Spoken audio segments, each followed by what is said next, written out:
The New York Times пише, що представники розвідки Сполучених Штатів і союзників відзначають збільшення кількості російських диверсійних операцій загалом у Європі, спрямованих на підрив постачання військової допомоги для України. Як пишуть журналісти, представники розвідки із США відстежують збільшення кількості диверсійних операцій низького рівня у Європі, які, на їхню думку, є частиною російської кампанії з підриву зусиль для військової підтримки України. Серед таких операцій журналісти наводять, зокрема, підпали складу в Англії, йдеться про склад лакофарбового заводу в Польщі, житлових будинків в Латвії, а також магазину Ікея у Литві.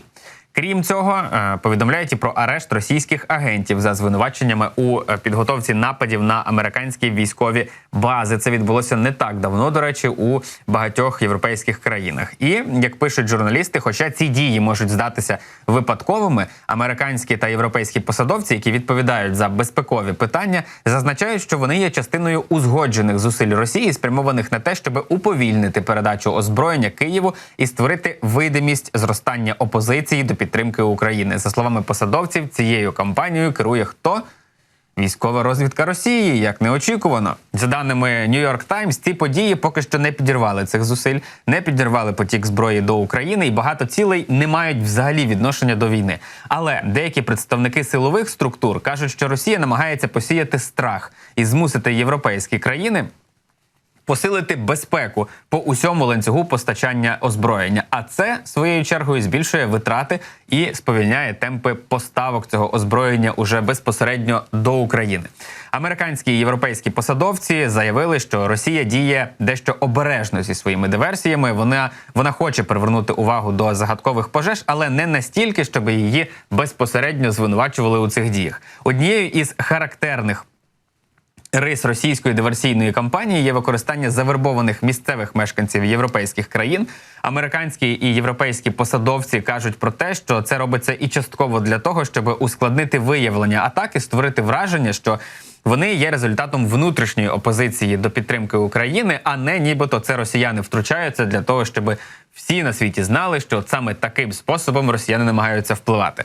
Частково росіянам насправді вдається цього досягати, тому що ми доволі часто говоримо про те, що є в деяких країнах така внутрішня опозиція серед певних політиків, серед певних суспільних груп. Ми не говоримо за окремі народи в їхній більшості, але такі дії є. І, як бачимо, в цьому є і величезна заслуга Росії, яка посилено працює в цьому напрямку.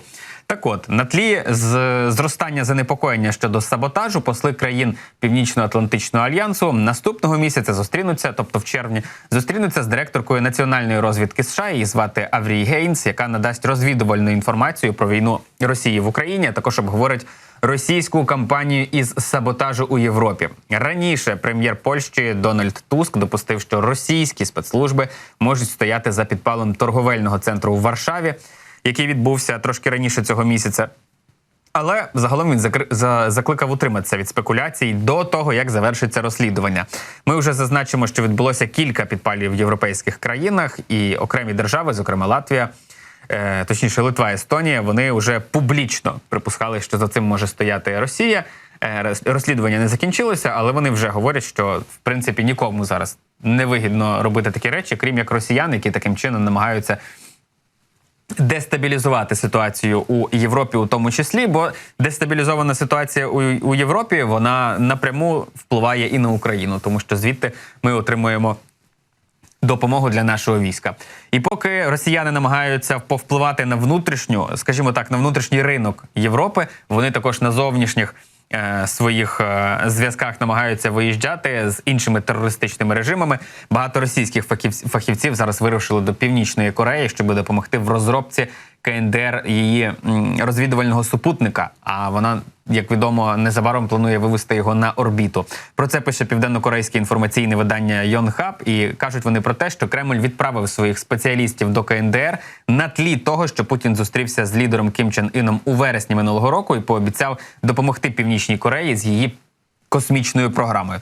З тієї зустрічі Північна Корея провела численні випробування ракетних саме двигунів і продовжує насправді проводити ці випробування і надалі. Південна Корея, Сполучені Штати та інші держави засудили запуски космічних ракет КНДР, назвавши їх порушенням резолюції Ради безпеки ООН, які забороняють будь-які запуски із використанням технології балістичних ракет. Але вгадайте, що Кім Чен Іну абсолютно байдуже, як і будь-якому авторитарному режиму, як і будь-якому диктатору, як і будь-якому терористу, на всі ці резолюції Організації Об'єднаних Націй. Вони все своє життя живуть під санкціями, і їм абсолютно байдуже на усі обмеження, які щодо них застосовуються, на всі заклики міжнародної спільноти. Їх це не хвилює. І не хвилює настільки, що Північна Корея повідомила про те, що мають намір запустити другий супутник «Шпигун» і здійснити вже це до 4 червня.